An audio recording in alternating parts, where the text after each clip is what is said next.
हमारी अब तक जितनी भी बात हुई है अब उसमें ट्रायंगल्स का ज़िक्र आना शुरू हो चुका है और पाकिस्तान में बहुत सारे लोग सिर्फ बर्म्यूडा ट्रायंगल को ही जानते हैं।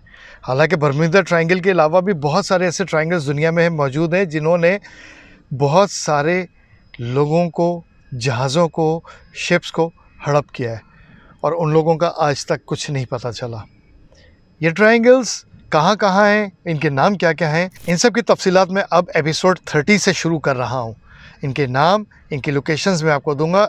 इसके ऊपर रिसर्च करना आपका काम है। मैं सिर्फ इनके नाम दूंगा क्योंकि डिटेल अगर देने लगूंगा तो ये इस एपिसोड हज़ारों में चली जाएंगी, तो इसलिए मैं नाम दूंगा, बाकी रिसर्च करना आपका काम है। नंबर 1, बर्म्यूडा ट्रायंगल सब जानते हैं। ये कहाँ पर है? मियामी, पोर्टो रिको और बर्म्यूडा के बीच में ये पूरा ट्रायंगल बनता है। फिर आ जाता है जापान का ड्रैगन ट्रायंगल। ये ड्रैगन ट्रायंगल बहरुल काहिल के अंदर है, यानी पैसिफिक ओशन इसको कवर करता है। इसको जापान ने किसी ज़माने में नो फ्लाई जोन और नो सी जोन का टाइटल दे दिया था। इस इलाके को आज भी डेविल सी के नाम से जाना जाता है और यहाँ पर आज भी शिप्स अमूमन नहीं गुजरते हैं। ये इलाका अगर आप सर्च करेंगे तो डेविल सी के नाम से कीजिएगा तो आपको इनमें नज़र आ जाएगा। फिर आ जाता है डेविल्स ट्रायंगल। ये तीसरा ट्रायंगल कहाँ पर है? एंकरेज से बेरिंग सी तक इसका पूरा इलाका बनता है और ये ऐसी जगह है जहाँ पर मैग्नेटिक फील्ड के बड़े मामलात रहे और एलियंस भी नज़र आए हैं इस जगह पे। फिर एक और आ जाता है हुडसन ट्रायंगल। ये अमेरिका के अंदर ही वाक़ है, कनाडा और अमेरिका की बॉर्डर के ऊपर जो एक झील है बहुत बड़ी, उसके अंदर ये वाक़ है।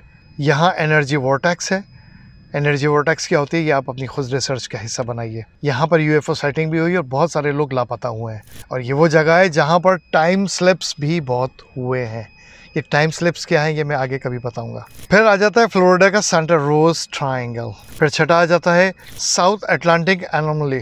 ये ब्राज़ील के मशरक़ी साहिल की तरफ मौजूद है और इसको स्पेस ट्रायंगल भी माना जाता है। फिर एक कम मशहूर मगर बहुत सारी एलियंस की साइटिंग यहाँ पर हुई है, ये इंडिया के अंदर मौजूद है। इसको कहते हैं हेम्पी ट्रायंगल। हेम्पी ट्रायंगल हिंदुस्तान की बहुत सारी लोक कहानियों के अंदर को बार बार जिक्र किया जाता है और हिंदुस्तान के बहुत सारे लोग भी हेम्पी ट्रायंगल से वाकिफ़ नहीं हैं।